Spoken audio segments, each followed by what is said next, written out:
For your drill today, 12-12, your outcome is I can use mole ratios to calculate the amounts of reactants and products in a chemical reaction. So this is actually the same outcome as you had last class. The difference is this time you're not just going to be given moles. You could be given grams or particles or volume of gas or molarity of a solution. So we're still doing the same thing. It's just now that the units that we are going to use, there's a much bigger field here.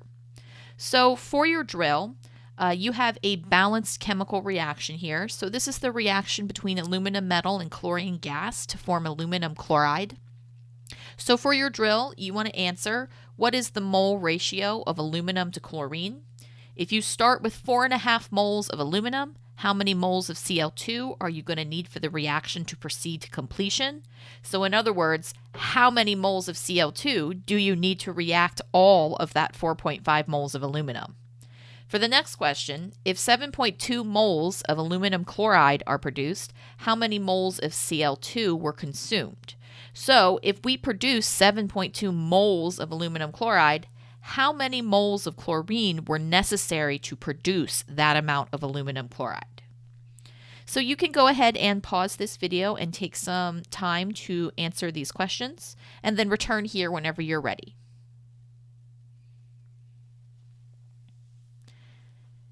So this is our mole conversion map here. So we're going from moles given to moles wanted. This is what we worked on last class. We took the moles that we were given in the problem, and then we used the mole ratio from the balanced equation to convert this into moles of something else, whatever I was asking for. So this is at the core of what we're going to be doing today. But you might not be given your units in moles. So for example, what if you're given grams, or what if you're given particles, or what if you're given volume of gas or molarity? So you're going to take whatever you are given, whatever units you are given, and you're going to convert that into moles. That's always going to be your first step. If you're already in moles, then you've already got that step done. Now, these arrows are showing us the conversion factors that we can use to convert from whatever units we are given to the units that we are asked for. So if you're given liters of gas, you're going to use this conversion factor to convert into moles. If you're given grams, you're going to use molar mass to convert into moles. If you're given particles, you're going to use Avogadro's number. So 6.02 times 10 to the 23rd particles are in 1 mole. And you might also be given information about a solution. So remember that for solution, we measure their concentration in molarity, which is moles times liters. So if you know the volume in liters or milliliters of solution you have, you can use this molarity as a conversion factor between moles and liters. So once you have taken your given units and you've converted those into moles, your next step is going to be to convert to moles wanted. So going from moles given to moles wanted is what we practiced last class. Here we're just using the mole ratio from the balanced equation. Now, sometimes I'll ask for the answer in moles, but a lot of times I need to put that into something like grams. So you're going to take whatever moles wanted and convert it into whatever units the problem is asking for. So once again, if the problem is asking for liters of gas, we're going to use this conversion factor to convert from moles wanted into liters of the wanted. If we want grams, we're going to need to use molar mass. This time it's going to be molar mass of a different compound than it was the first time we used it over here. If we want particles, we're going to use Avogadro's number to convert. And we might want to have liters or moles of a solution, in which case we're going to once again use molarity as a conversion factor. So again, last class we did this, moles given to moles wanted. This time we're adding on, well, what if you're not given moles, or what if you're not asked for moles? So you're going to want to keep this little roadmap here in mind while you are working through these problems. So I always recommend that you start by writing out a flow map or a plan for how you're going to solve this problem.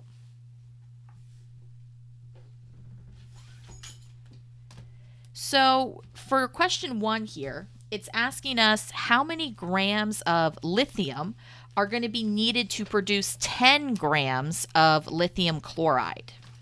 So this is similar to the problems we were doing last class because we're going from lithium chloride to lithium. Those are 2 different compounds, 2 different substances in my balanced reaction here. So we're still going to need to write a balanced chemical equation in order to do this problem. So let's take a look. If I look at my chemical equation here, I see that I have 3 chlorines here and only 1 on this side. So I'm going to go ahead and put a 3 in front of that. So I have 3 chlorines on each side. So I still have 1 aluminum, 3 chlorines, 3 chlorines, but I also have 3 lithiums over here. So that means I'm going to need to put a 3 in front of lithium. So now everybody should be balanced. So if I count, I've got 3 lithiums and 3 lithiums, 1 aluminum, 3 chlorine, and 3 chlorine. So now I know that my chemical equation is balanced. There's 1s here. All right, so we want to write out a flow map for how to solve this problem. So we're going to start with our given. Our given is our 10 grams of lithium chloride. So we're starting here. We're starting with grams. So my first step is going to be to convert it into moles. Now, since I was given grams of lithium chloride, I'm going to want to use this conversion factor to convert into moles. So that means we're going to use molar mass here. So I'm going to go from grams of lithium chloride to moles of lithium chloride. And I'm going to do that using molar mass. So that gets me to moles given. So my next step is to convert into moles wanted. And in this case, my wanted quantity is lithium. So first I'm going to convert that moles of LiCl into moles of Li. And the question doesn't ask for moles of lithium, it asks for grams of lithium. So I need one more step here. I'm going to go ahead and use my molar mass to convert my moles of lithium into grams of lithium. So now that we have our plan for how to solve this problem, we can go ahead and start setting up the dimensional analysis. Now, it's going to be really important that you use dimensional analysis here so that you can see which units are canceling so that you set up your problem correctly. So for all of the problems in this classwork, I want you to set it up as dimensional analysis. So let's start with our given.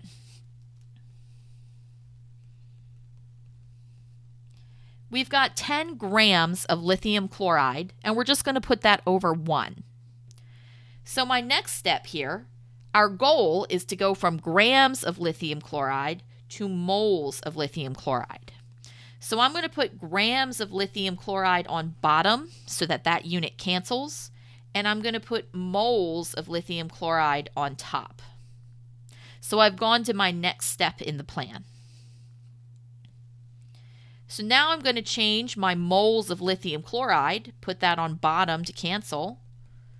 Our goal now is to change that into moles of just lithium. Now, in this example, both compounds happen to have lithium in them. One of them is lithium and the other is lithium chloride, but that's not really important. You can go between any 2 quantities in this balanced reaction. So looking at my flow map, my next step is going to be to get to grams of lithium. So I'm going to cancel out moles of lithium by putting that on bottom, and I'm going to put grams of lithium on top because that's what I want my final answer to be in. So now that I have this set up, notice I haven't put in any numbers yet. First, I just set it up properly. So now that I have it set up properly, I'm going to go back and I'm going to fill in my numbers. So the first one that I have here is grams and moles, which means molar mass. So I need to find the molar mass of lithium chloride. So using my periodic table, I add the mass of lithium plus the mass of chlorine, and I end up getting this molar mass. I get 42.394 grams. Now, molar mass, anytime you see the word molar, that's telling you that it means per mole. So that means that if I have 1 mole of lithium chloride, it would weigh 42.394 grams. Next up, we have our mole ratio. So this is the same mole ratio that we were using last class to convert between different substances in the chemical equation. So the mole ratio comes from the balanced equation.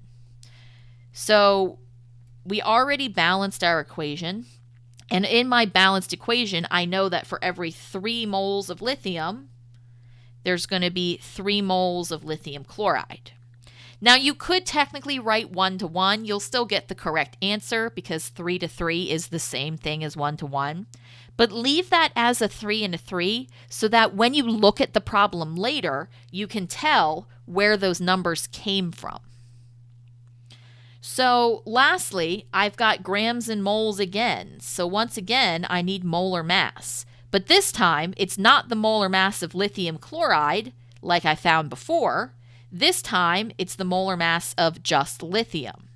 So looking at my periodic table, lithium weighs 6.94 grams per mole. Again, molar mass means per mole. Anytime you see that word molar, like molar volume, molarity, it's always talking about per mole.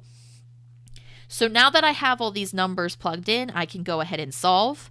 So on top, I'm going to do 10 times 1 times 3 times 6.94. My denominator is going to be 1 times 42.394 times 3 times 1. So this is what we're going to need to type in our calculator. And when we solve, my final answer that I get here is 1.637 grams of lithium. So this is telling me that if I want to make 10 grams of lithium chloride, I need to start out with 1.637 grams of lithium and enough aluminum chloride to make sure all of that reacts. So here's our final answer.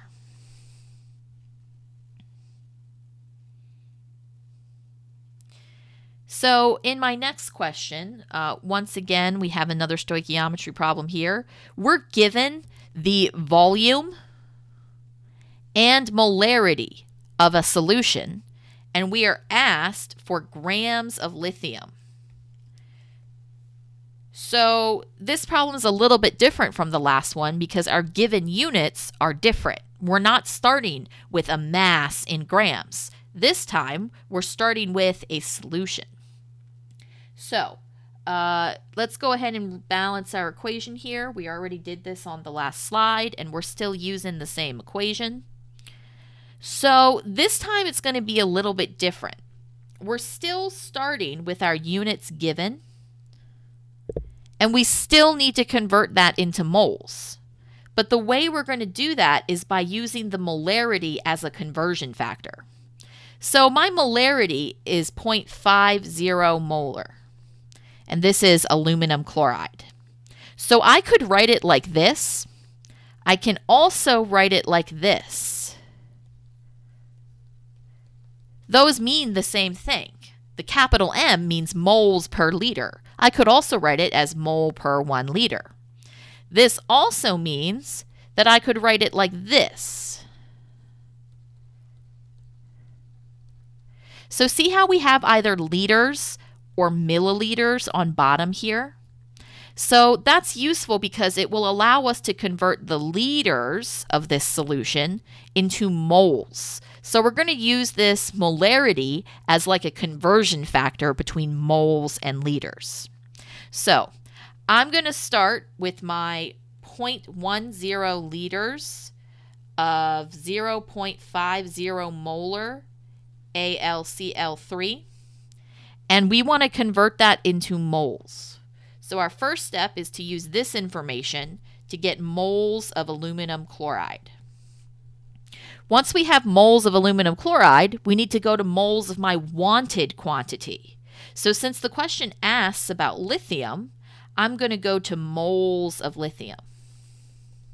And then once I'm at moles of lithium, I want to convert that into grams because that's what the question asks for. So this time, I'm going to use my molar mass to convert from moles of lithium to grams of lithium. Okay, so let's go ahead and start setting up this problem to solve it. Now, my given in this case is 0.10 liters of 50 molar AlCl. Now, since my given is in liters, we're going to want to use this version of molarity. These are all equivalent to each other. It's just that this has the correct units to go from liters to moles. So we're going to use this as our conversion factor. So I'm going to start with that 0.10 liters of my solution over 1. And we know that the molarity of this solution is 0.50 moles of aluminum chloride in every 1 liter of solution. That's what 0.5 molarity means. So we've converted from liters into moles of aluminum chloride. My next step is going to be our mole ratio. So I need to convert moles of aluminum chloride into moles of lithium. And then for my final answer, I need to convert moles of lithium into grams of lithium because that's what the problem asked for.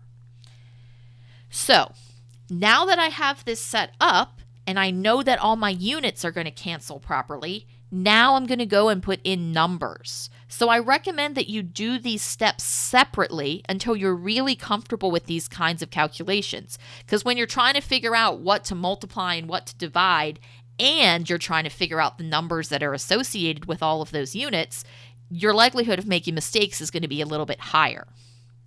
So we already used my molarity here to convert from liters to moles. Next up, we have mole-mole, which means we have a mole ratio. The mole ratio always comes from my balanced reaction, my balanced chemical equation. So looking at my balanced reaction, for every 3 moles of lithium, there is 1 mole of lithium chloride. My last step here is grams and moles, so this means molar mass. So I need the molar mass of lithium. I'm going to look at my periodic table, and I see that 1 mole of lithium weighs 6.94 grams. Again, when you see this word molar, that's telling you per mole. So molar mass is really another way of saying what's the mass per mole. In other words, grams and moles here. So in order to solve this problem, I'm going to need to multiply across the top and multiply across the bottom. So when I do that, my final answer that I get here is 1.041 grams of lithium.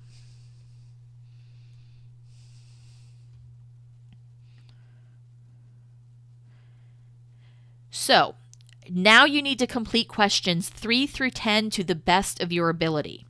All questions refer to the same reaction from question 3. So question 3 is going to be to balance the reaction, and you're going to use that same reaction to answer all the rest of the questions 4 through 10. So you have 6 questions here. Now the sub does have an answer key, but the answer key only has the numerical answer. It doesn't have the work. So you need to be able to show the work and make sure that your work is neat and complete.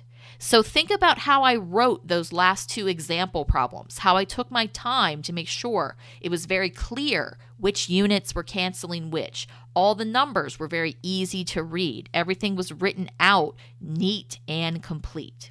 Feel free to use a separate sheet of paper if that suits you. Do not over-rely on your peers. It will be important for you to be able to identify what you can do without help so you know how to prepare and study for the test. For any questions that you do not understand or cannot solve, you're going to complete a tutorial request, which is homework 1. If you can do them all correctly and independently, you're going to take a look at homework 1, the handout sheet, that will have some challenge problems. So you will complete those instead of the tutorial request. So this is just a little preview of what that homework looks like. So on the front of this, you have some directions here. And then the back is the stoichiometry tutorial request form. So you're going to complete one of these for each question that you cannot do. So there were questions 4 through 10. So that's going to be 6 questions. So for each one that you can't do, you're going to fill out this request form. So there's one of these forms for each problem. Now on the homework, I just gave you one copy of this. You have the choice of either reproducing this on a separate sheet of paper, or I'll also have lots of extra copies of this tutorial request form. So you could potentially need up to 6 of these if you can't get any of the problems. So make sure that you grab enough or that you're prepared to do it on a separate sheet of paper. And you're going to do this for each question that you're not able to get. So any question that you do not understand or cannot solve, you're going to complete this tutorial request form. The purpose of this is to help you to identify your point of confusion, which is the specific part or step of a problem or question that you do not understand and that you need clarification on. So this is a very useful skill for developing those critical thinking skills. So the tutorial request form is on the back of the homework page. If you need more entries, you can use the same format on a separate sheet of paper. You can also grab as many copies as you like from the classroom to complete this. Now, if you were able to correctly solve all of the problems in class, you're going to complete the challenge questions below. Make sure to show all work neatly on a separate page. So these are the problems, and these are in your unit packet. Again, question 3, you're going to balance this reaction, and you're going to use that balanced reaction from question 3 to work on all of the rest of the questions. Oh, and it looks like I miscounted. It's actually going to be 7 questions total. So you might potentially need up to 7 copies of this guy, but hopefully you're able to do a few of these and only need help on a couple. So today's outcome, I can use mole ratios to calculate the amounts of reactants and products in a chemical reaction. Same outcome as yesterday, but we have more units, more different units to start with and end with. Tonight's homework is going to be to complete that prep for tutorials. As a reminder, you're going to get the homework, which has one tutorial request form on the back, and I'll have extra copies for any problems that you're struggling to get. So you can take as many of those as you need.